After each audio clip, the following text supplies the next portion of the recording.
Ciao ragazzi, mi chiamo Josh. Scusate, il mio italiano pessimo perché sono metà inglese e metà italiano, which is why we're going to talk English.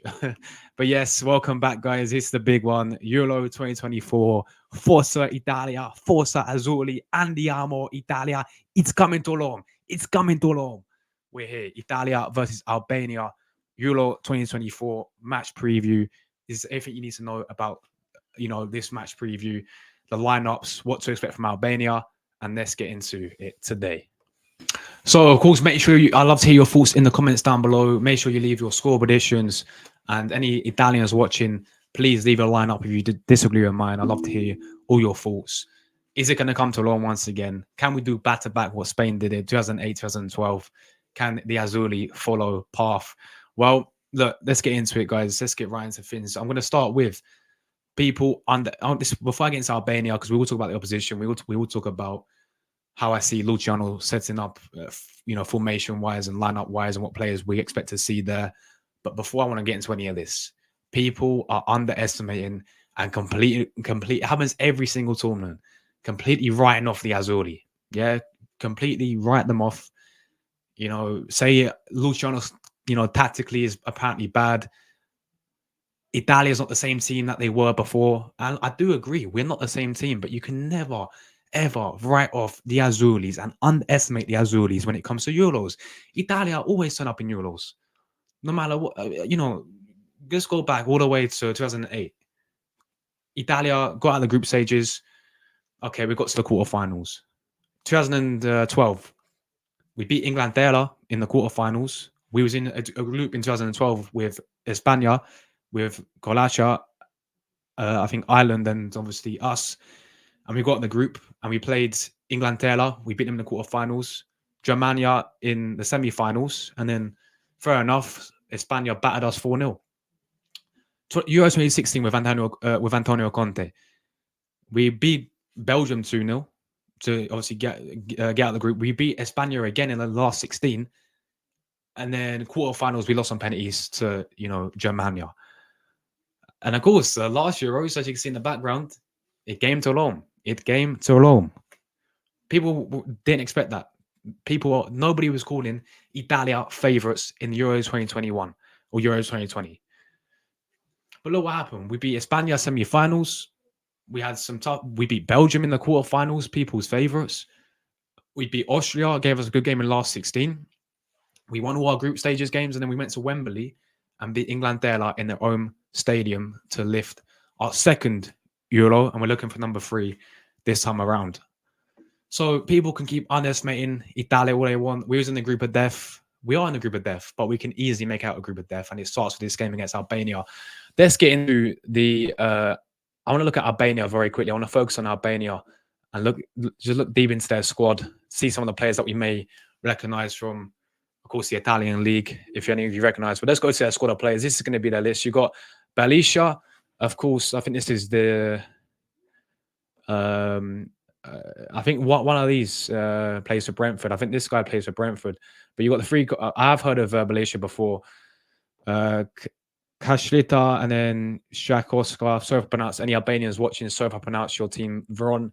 I'm unsure about these two here, but we all know about this guy. Hajayev, of course, was former at Napoli and now he's at Lazio. We all know how, this guy's still 30, he's still playing for the Albanian team. He is very experienced, very good player. Hajayev there, watch out for him. They got Ajeti. This guy, Demjiti as well, Bella Jimzizi. Of course, we know what season he's had at Atalanta this season. Another player that we all know about, the Italians watching from Atalanta. Great player, great defender he is. Again, some unusual names here I'm not entirely too keen on. Don't really know a lot about. I've heard about this guy, Nadine Bajrami. I've heard a lot about him. Safaya as well. I've heard a lot about him. Lamadami, of course. Now this guy, I think we all know about this guy from Inter. Aslani, yeah. Christian Aslani plays in Inter Milan, 22 years of age. Very, very good player indeed there from Albania. They've got Manji, this guy was at Barcelona. He also did play in the Italian league. I think it was it for Spezia, I think? If I'm not mistaken. I know he played for Italian team before. Azane as well, who this guy scores some really good goals. He's got a great long shot on him.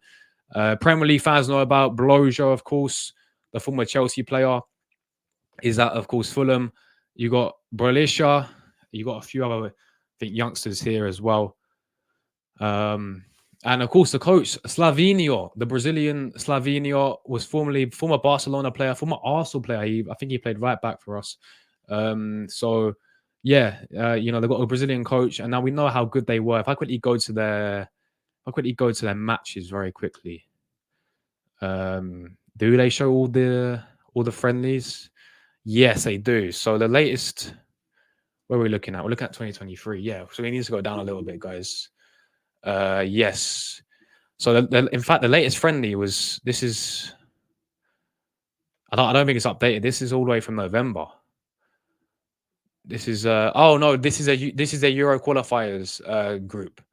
So they lost to Poland on the first day. They beat Moldova. They beat Faroe Islands 3-1. They drew with Czechia. They beat Poland 2-0 at home. They seem to be very good at home. They beat Czech Republic, or it's Czechia, sorry, 3-0. Drew Moldova, drew 0-0 with Faroe Islands. So, you know what? Credit where credit shoots, Albania. For getting here, for qualifying, there seems to be a team with a lot of sort of passion, a lot of togetherness. Slovenia plays some great style football for them, some nice attacking style of play. I don't see them doing that against Italia. I feel like it's going to be very hard for us to break them down. They're going to make it very frustrating for us. And as for Italia's friendlies as well, we all know what happened. The last two friendlies, we kept 2 clean sheets in the 2 friendlies, which is always good. The defense looked very, very good in the 2 friendlies. Against Turkey, with 0-0, and against Bosnia was only 1-0. You guys see the problem. It's the scoring goals, which is a bit of a concern at the moment. When we went to USA as well, we played 2 very tough opponents in Venezuela and Ecuador. We beat them both, though. We did beat them both. So we haven't been looking spectacular, but we've still been looking decent. And I believe we are ready, for this Euros. But Albania, listen, they're going to give us a great game. I've heard they're bringing so many fans as well. I've heard this set of fan base is going to be one of the best fan bases in the Euros. So they'll be fired up for it. The players will be fired up for it. Everyone is writing them off, which is scaring me a little bit, because when you write these countries off, they can easily become a dark horse or can surprise some people. And that's what worries me about Albania. And I know they're in a group of death, and you look at overall and you expect them to finish 4th in the group, with all due respect, compared to the 3 other quality teams. You've got World Cup finalists twice. World Cup finalists 2018 in Croatia, 3rd place in the World Cup in Croatia, in Qatar World Cup. They are a fantastic side. Italia, 2-time Euro winners as well, with the defending champions. Massive country. And then España as well. Look how many times they've won the Euros, and how good of the side they are. So they are up against Albania, but I'm not going to underestimate them whatsoever. I thought that should be a very, very tight game. Let's get right into my Italian. So this is what my lineup. I do see Luciano Spalletti going with. He will definitely go with the back 3 formation. The 3 at the back formation is a guarantee. We will see that. Whoever will be there. But I can guarantee for a fact that Luciano will play the back 3. He tried the back 4 out against Turkey. It did not work. You can see he plays the back 3 because of the players he has in the team as well. You've got lots of Bastoni. He plays for Inter in the back 3. Darmian plays for Inter in the back 3. Di Marco plays wing back for Inter. So there's many players that really suit this sort of system and the formation that's Spalletti's trying to play. Let's start with the goalkeeper. Now, some Italians may disagree. They may go with Vicario, but I'm going to go with Donnarumma. Donnarumma in goal for me because at the end of the day, experience. I think he will be the captain as well for this game. He is currently the captain according to Spalletti, so he will, for me, be the goalkeeper. Donnarumma in goal. Vicario. I do like Vicario. I think he's a good goalkeeper, but I feel for it. And Donnarumma was fantastical against Bosnia. made some great saves, looked very, very good against Bonzina. So Donnarumma in goal for me. He has that experience. He was a big part of why we won last Euros. He was a hero in the penalty shootout. So Donnarumma in goal. Back three for me. Again, there's so many options you could really go with. I know the big miss is no Asherby, no Sclavini as well, but we do have some good centre backs there. Bastoni has to play, of course, has to start. We all know this guy needs no introduction. Bastoni is one of the best ball playing centre backs in Europe, and that's a fact. Alongside him, I'm gonna go with Buongiorno. I'm gonna go Buongiorno from Torino. He's looking like he could be going to Napoli. Antonio Conte really wants Buongiorno, and I'm not surprised. This guy is a beast at centre back. Another fantastic player, another beast at centre back. I really like the look of him. I think this is the best option. He deserves to start for me. Alongside him, now I've gone mainly on experience. Matt Darmian filling in at right centre back. You could go with whoever you want. You could go with Gianluca Mancini, Gatti, but for me, I'm going to go with Darmian in there as well. I thought we need that experience. He's played with Bastoni in a back three at Inter, so I think that could work really well. Let's go to the wing backs. I'm going to start with Federico Di Marco. Di Marco, one of the best left wing backs, one of the best left defenders in Europe last season. The way how the guy goes forward, the way how the guy tracks back and defends, his work rate, his energy, his pace, where he gets in behind, he creates the space. Everything about Federico Di Marco is fantastico. He's going to go left back. Right wing back. This was very tough for me. I've gone with Di Lorenzo.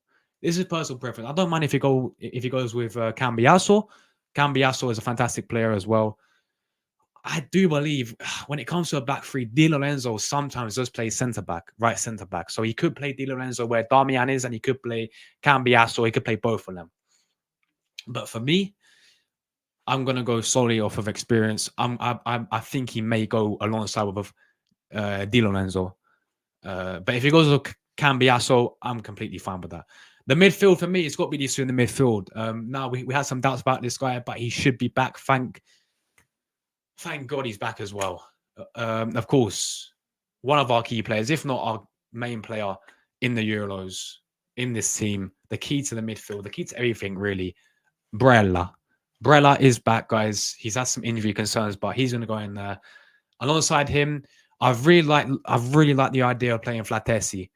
Davide Flatesi, he's been having some great games for the national team. He scored against Bonzina, looked fantastic against Bonzina, scores a lot of goals. But I just think for this game, we're going to need to be compact in the midfield, and that's where Jorginho comes along. Jorginho and Barella in the midfield. Now let's go to the attack. This will be my preferred attack. It's such a shame that Riccardo Ozzolini is not here, because Ozzolini will be in this team, in my opinion. I think he's a fantastic player. But this will be I think this is the best three we can possibly go with. Now, Spalletti's tried Lategi in the first game. He played not good. Second game, he played Scamacca. He played better than Lategi. I believe he will start Scamacca as a main striker. I'll get out of the way first. Gianluca Scamacca will be the main striker.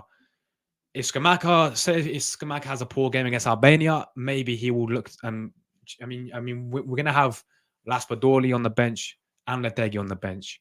We'll have options there. To him, because what he usually does, he plays this sort of two attackers in behind the striker. So the two in behind the striker, we all know this guy. Yeah. Federico Chiesa. Andiamo Chiesa. Can we get the prime Chiesa from Euro 2021? When this guy's on his day, he's on his day. And he's frightening. He's scary. Federico Chiesa is scary when he's on his day. We saw how that guy just played with freedom, played with confidence, just was driving. He didn't care. He would drive at players. He was an absolute nightmare to deal with in Euro 2021. I believe we'll get the same Chiesa back. I've seen this guy enough. When he can turn it on, he can turn it on. And he's absolutely amazing. Federico Chiesa is there. And then I'm going to go with Pellegrini. Pellegrini has had a great season with Roma. He's really very versatile, can play in multiple positions as well. It's very good set pieces as well. I believe someone like Pellegrini, good because we're going to need to create lots of chances. This Pellegrini guy will create, and if he doesn't, then you got a good bench there. Flatesi can come on, maybe. Raspadori can come on. Um, Zakani can come on, maybe. Bellanova, if you want some width and you want some pace down the right hand side, we have options there. So yeah, that's my lineup, guys. My score prediction for this game, I tell you, it's going to be tight. It's going to be tight. It's going to be a very, very tough game, very tight game. I do think the Azzurri, because of how well our defense is, and we don't concede a lot of goals, I do see the Azzurri keeping a clean sheet, but it will not be one of these 4-0 thrashings, 3-0 thrashings. I'm leaning towards a 1-0 Italia win or a 2-0. And I'm going to go 2-0. I'm going to go 2-0 Italia win. I feel like we may score second half, 0-0 at half time. It'll be very hard to break this Albanian side down. Second half, we'll eventually get the goal. And then maybe in the last couple of minutes, we'll get the second goal and we'll win the game 2-0. It's going to be tough. 2-0 Italia, Forza Italia, Forza Azzurri. It's coming to Rome. It's coming to Rome. We're out of here, guys. I'll be live for the live watch along for the Italia game. Stay tuned for that. We're out of here. Forza Italia, Forza Azzurri. Ciao.